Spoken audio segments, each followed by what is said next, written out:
Olá, hoje em Astronomia em 5 minutos nós vamos conversar sobre as auroras, né? Isso que a gente escuta sempre falar por aí, essas imagens tão bonitas que aparecem pela internet. Vamos entender o que é isso, né? E aonde você pode ver e como prever que uma aurora vai acontecer. Então, esse desenho aí mostra para vocês basicamente, né, a origem das auroras. Na realidade é o vento solar que manda partículas, né, em todas as direções, um pouco delas vem na direção da Terra.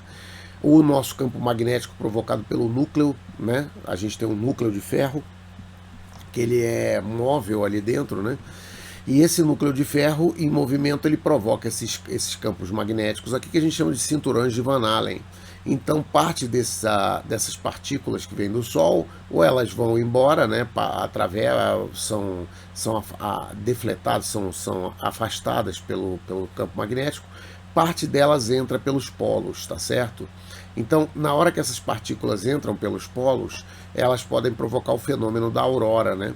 Então, o que acontece? Dependendo se você tem uma explosão solar ou não, e se essa explosão veio na direção da Terra, há um aumento da intensidade dessas partículas e, obviamente, um aumento da atividade de aurora, tá certo? Então, aqui a gente pode ver, no hemisfério norte, as zonas típicas de aurora. Isso modifica com o tempo, por quê? Porque o polo magnético ele vai variando no tempo. Ele não é que nem o polo geográfico aqui, que a gente seta ele lá e na realidade o que muda são os movimentos da Terra, né, dos continentes. Mas nesse caso aí, o polo magnético ele muda com uma velocidade razoável. Então, em tipo assim, 50 anos e 60 anos, ele pode andar a 1000 quilômetros. Então, atualmente, o polo norte magnético está se movendo para o norte do Canadá na direção do polo norte geográfico.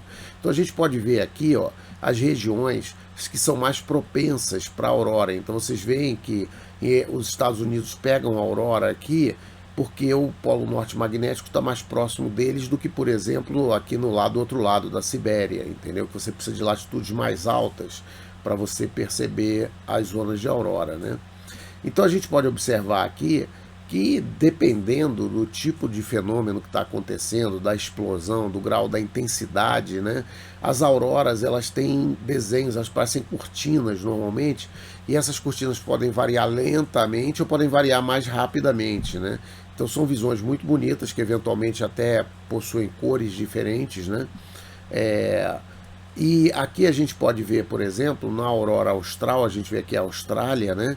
E aqui a Antártida. Então nós vemos que em termos de aurora austral, nenhum continente do hemisfério sul é capaz de detectar normalmente auroras. Teria que ser uma explosão solar de grandes proporções na direção da Terra que provocaria outros tipos de fenômenos, né?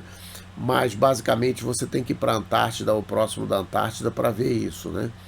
Aqui a gente vê como que você pode prever esses fenômenos. Então aqui nesse site da NOAA, né, você pode botar umas animações para prever como que essas auroras vão se comportar durante o próximo dia, de meia e meia hora. Então, e você vai ver essas auréolas girando ali, né, de acordo conforme o dia vai girando, e vocês vão vendo a intensidade também mudando conforme as atividades do Sol. Então é possível você prever com uma certa antecedência o fenômeno de aurora aqui ocorrendo na Terra, né? Então, se você gostou, inscreva-se no canal, ative o sino e dê o seu like. E até a próxima.